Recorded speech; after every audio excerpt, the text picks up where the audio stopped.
What's going on with those Penguins? Well-dressed. Yeah, fair. Aaron Rodgers back on the Pat McAfee show. We heard from Aaron yesterday for the first time. The 41-year-old meeting with the Steelers weeks ago. Pittsburgh has an offer on the table to the four-time MVP. Aaron spoke on everything from his departure from the Jets to his decision-making process right now to his lack of a decision so far.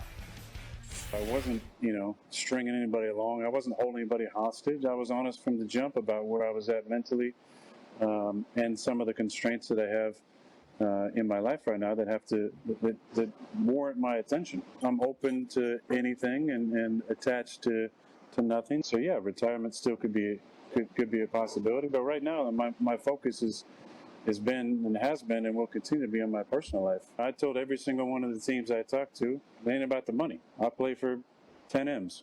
I don't care. I never once said I need a multi-year deal, $30, $40 million. It's absolute. I don't think it was fair to the Steelers or anyone to make a decision while I'm dealing with a meeting with Jets head coach Aaron Glenn prior to free agency. I figured that I flew across country on my own dime. There was going to be a conversation. Rodgers alleged that 20 seconds into the sit-down with Glenn and new general manager Darren Moogie, Glenn questioned whether Rodgers still desired to play. Then he informed the Jets was going in a different direction. Glenn also implied he worried about Rodgers potentially undermining the leadership of the team and meetings. And Rodgers says, I didn't want any part of that. It was already a debacle. Hold on. He said on Pat McAfee show, because I wanted to make sure I get this right, because y'all say he said Aaron Glenn asked if he wanted to play football. He said, I'm interested. He didn't say, yes, I'm ready to go. I'm fired up. He said interested in playing. That's all AG and the manager wanted to hear. He also said there's still a possibility of retirement. Nobody is putting up with Aaron Rodgers' bull jive, especially the Jets. Ocho, if somebody asks you, if Chad, you going for the job, it's like, hey, would you like to get this job? I'm interested in it. Yeah. A person that wants the job, oh, I would love to have this job. I'm so excited. Thank you for considering me for the position. I'm so happy. Somebody asked you, are you going to play football or play you interested? Oh, they gone. Yeah. Hey, listen, I think Aaron Rodgers, at this point, I think you can see, and you would think at this point, he would see that the leverage that he's used to having for so many years, based on what he's done and all his past accomplishments, it's not working. It's not there. It's not where it used to be, and it's not where it's going to be, especially with Aaron Glenn, who's a former player who understands what it takes as a head coach now on what he needs in that locker room, and having the person who's going to be the leader of men offensively. You can't be coming in with that kind of attitude. Yeah. And so if you answer like that, and it lets him know clearly right away, hey, you know what? He's still Thank you. He's not ready. He's not ready. And he's not putting up with that foolishness. What player? Hey, I have a question. Yes. Before you even go, you think if they ask Justin Fields that exact same question, are you interested in playing? How you think Justin Fields is going to respond? Yes. Fuck you. Oh, my bad. Hell yeah. And that's I'm gonna run down everything I'm willing to do to make sure I do what I can to make sure that I'm ready to play and I'm excited to be here. You see, the problem is he said something very interesting. Y'all called me out. I told you, Ocho, I said, Aaron Rodgers believes his resume is good enough that he doesn't have to audition anymore, that he should just get a job based on his resume. And people, well, my grandpa used to always say, boy, if you're not careful, you'll become the very thing you despise the most in a person. Now, look at Brett Favre's situation and how it played out in Green Bay. Jets, boom. Look at Aaron Rodgers. Tell me it ain't carbon copy. One guy won 3 MVPs. Right. One guy won 4 MVPs. Brett went to a Super Bowl, won that, went back the next year. We beat him. Aaron Rodgers was one and done. He's never been back. I don't get what he doesn't get. Now, let me tell you what would have happened. And everybody say, you call me way over here.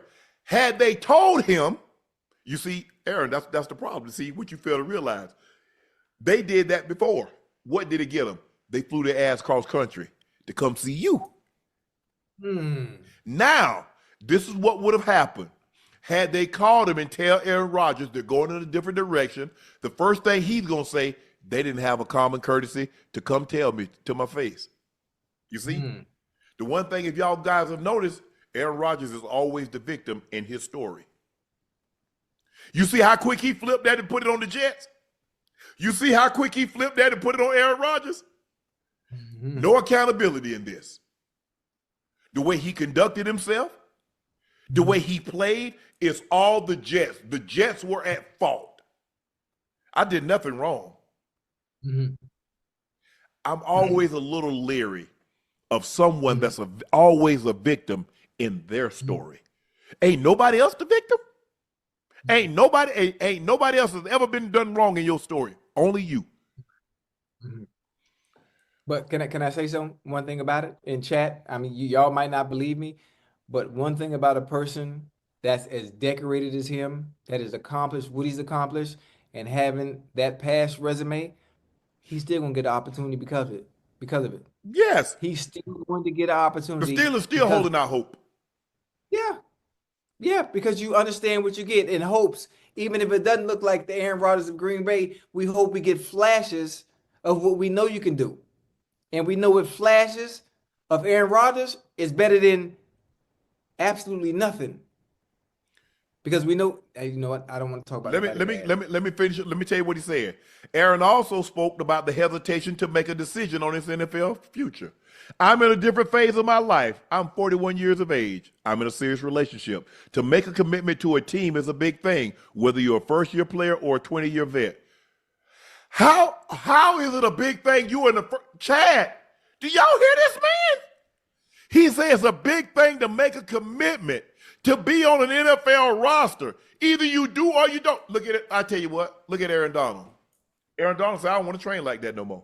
He said, I've done this the better part. I did all 10 of my NFL career, all 10 years of my NFL career, and I did it for 3-4 years of college. I have no desire to train my body, to train my mind. I'm walking away. To make a commitment to a team is a big thing, whether you're a first-year player or a 20-year vet. I had a lot of great conversations with a lot of teams. Not one of those was the Jets, because that wasn't a great conversation. Because you know why? Everybody else let you fiddle around with them. Jets say we moved on, and they told you to your face. See, break it up over the phone or through an email or a text message is one thing. But when somebody have the courage to look you in your face and tell you, say, "Nah, I'm moving on." Whew, you could. That hurt, Ocho. You know who made that call, huh? You know that call that ain't from upstairs. That's an Aaron Glenn call. Yeah. But I'm open to anything and attached to nothing. Ocho, check this out. He says, I'm open to anything and attached to nothing. So, yeah, retirement could still be a possibility. But right now, my focus is on my personal life. I wouldn't touch it with a 10-foot pole. Now, see, when I told y'all all of this, y'all called me everything. You said I had a personal axe to grind. I've been telling you, go back and look it up. Go back to CBS 20 years ago.